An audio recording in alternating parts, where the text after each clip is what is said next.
ఆంధ్రప్రదేశ్లో కూటమి ప్రభుత్వం ఏర్పాటై రెండేళ్లు విజయవంతంగా పూర్తయిన సందర్భాన్ని పురస్కరించుకుని డిప్యూటీ సీఎం పవన్ కళ్యాణ్ సతీమణి అన్నా లెజినోవా ఇన్స్టాగ్రామ్ లో చేసిన పోస్ట్ సామాజిక రాజకీయ వర్గాల్లో ఒక సంచలనంగా మారింది. సాధారణంగా ఆమె మీడియా ముందుకు రావటం చాలా అరుదు.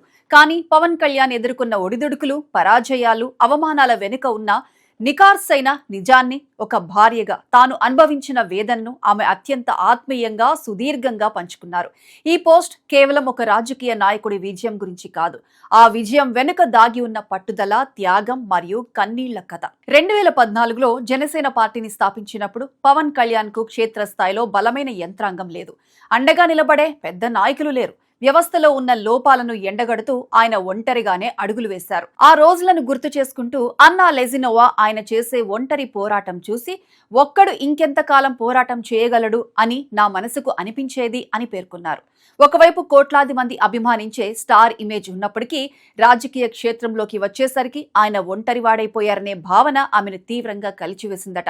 అధికారంలో ఉన్న శక్తులను, దశాబ్దాల అనుభవం ఉన్న రాజకీయ చతురులను ఎదుర్కోవటం సామాన్యమైన విషయం కాదు.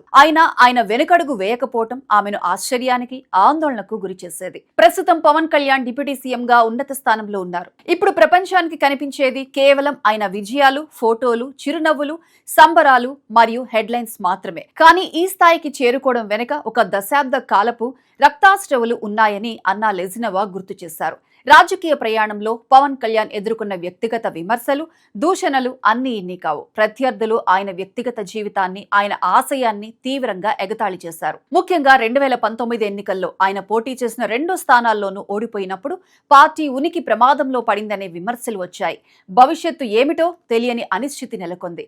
ప్రపంచం ఒకవైపు, ఆయన ఒకవైపు. కొన్ని సందర్భాల్లో ప్రపంచమంతా ఆయనకు వ్యతిరేకంగా నిలబడిందా అనేంతగా ఒంటరితనం వెంటాడిందని ఆమె ఆవేదన వ్యక్తం చేశారు. ఆ సమయంలో ఆయన పడ్డ శారీరక, మానసిక అలసటను అత్యంత దగ్గరగా చూసిన వ్యక్తిగా ఆమె ఆ జ్ఞాపకాలను పంచుకున్నారు. పవన్ కళ్యాణ్ ప్రజల కోసం, సమాజం కోసం బయట తుఫాను లాంటి రాజకీయ యుద్ధాలు చేస్తుంటే అన్నా లెజినోవా ఇంట్లో పిల్లల కోసం ఒక ధైర్యమైన గోడలా నిలబడ్డారు. ఆయన బయట అంతటి కఠినమైన పోరాటాలు చేస్తుంటే నేనింట్లో పిల్లల కోసం ధైర్యంగా నిలబడేందుకు ప్రయత్నించాను. కొన్నిసార్లు నాకు చాలా ఒంటరిగా అనిపించేది అని ఆమె చెప్పుకొచ్చారు. ఒకవైపు భర్త భద్రత, ఆరోగ్యం గురించిన ఆందోళన, మరోవైపు పిల్లలను రాజకీయ విమర్శల నీడ పడకుండా పెంచాల్సిన బాధ్యత. ఈ రెండింటినీ ఆమె ఎంతో నిశ్శబ్దంగా, హుందాగా భరించారు. పవన్ కళ్యాణ్ సుదీర్ఘ పోరాటానికి ఆమె ఇచ్చిన నిశ్శబ్ద మద్దతు ఎంత గొప్పదో ఈ మాటల ద్వారా అర్థమవుతుంది. 2024 ఎన్నికల్లో జనసేన పార్టీ పోటీ చేసిన 21కి 21 అసెంబ్లీ స్థానాలను, 2 లోక్సభ స్థానాలను గెలుచుకుని 100% స్ట్రైక్ రేట్ తో చరిత్ర సృష్టించింది. ఈ అద్భుత విజయంపై స్పందిస్తూ ఇది కేవలం ఒక రాజకీయ కూటమి సాధించిన గెలుపు మాత్రమే కాదని, ఇది మానవతా విజయమని అన్నా లెజినోవా అభివర్ణించారు. ఎన్నికల్లో ఓడిపోయినా, అవమానాలు ఎదురైనా ప్రజలను వదిలిపెట్టకుండా వారి కోసమే నిలబడిన ఒక నికార్సైన మనిషి పట్టుదలకు కాలం ఇచ్చిన తీర్పు ఇది. నిబద్ధతతో పోరాడితే విజయం ఆలస్యం అవ్వచ్చేమో కానీ తప్పకుండా వస్తుంది. ఈ ప్రయాణం నిరూపించింది కూడా అదే. ఈ పోస్ట్ లో ఆమె ఒక అరుదైన, అత్యంత భావోద్వేగ క్షణాన్ని కూడా పంచుకున్నారు. ఎన్నికల విజయం తరువాత ఢిల్లీలో జరిగిన ఎన్డీఏ పక్షాల సమావేశంలో పవన్ కళ్యాణ్ పాల్గొన్నప్పుడు ఆమె కూడా అక్కడే ఉన్నారట. ఆ 10 ఏళ్ల సుదీర్ఘ కష్టానికి లభించిన గౌరవాన్ని కళ్లారా చూసినప్పుడు భార్యగా ఆమె కళ్లలో నీళ్లు తిరిగాయి. కళ్లలో నీళ్లతో నేను అక్కడ నిలబడటం నాకు ఇంకా గుర్తుంది. ఆ సమయంలో నేను కన్నీటి పర్యంతం కావటం దేశ ప్రధాని నరేంద్ర మోదీ కూడా గమనించారు అని ఆమె పేర్కొన్నారు.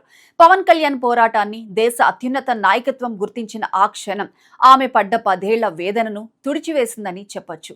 అన్నా లెజినోవా పెట్టిన ఈ పోస్ట్ ప్రస్తుతం సోషల్ మీడియాలో జన సైనికులకు, అభిమానులకు సరికొత్త ఉత్తేజాన్ని ఇస్తోంది. ఒక నాయకుడి విజయం వెనుక ఎంతటి త్యాగం ఉంటుందో, ముఖ్యంగా ఆ నాయకుడి కుటుంబం ఎంతటి మానసిక ఒత్తిడిని భరిస్తుందో ఈ సందేశం అర్థం పట్టింది. చివరిగా ఒక్కడు ఎంతకాలం పోరాడగలడు అని ఆనాడు ఆందోళన చెందిన అదే అన్నా లెజినోవా నేడు ఆ ఒక్కడు సాధించిన ప్రజా విజయాన్ని చూసి గర్వపడుతున్నారు. పవన్ కళ్యాణ్ రాజకీయ ప్రస్థానంలో ఈ 2026 నాటి 2 సంవత్సరాల పాలన ఒక మైలురాయి అయితే దాని వెనుక ఉన్న ఈ భావోద్వేగ ప్రయాణం ఎప్పటికీ నిలిచిపోయే కథ.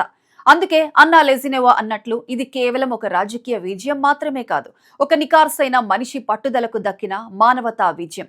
మరి పవన్ కళ్యాణ్ ఈ 10 ఏళ్ల ఒంటరి పోరాటంపై, అలాగే అన్నా లెజినోవా భావోద్వేగ సందేశంపై మీ అభిప్రాయాన్ని కింద కామెంట్ సెక్షన్ లో తెలియజేయండి.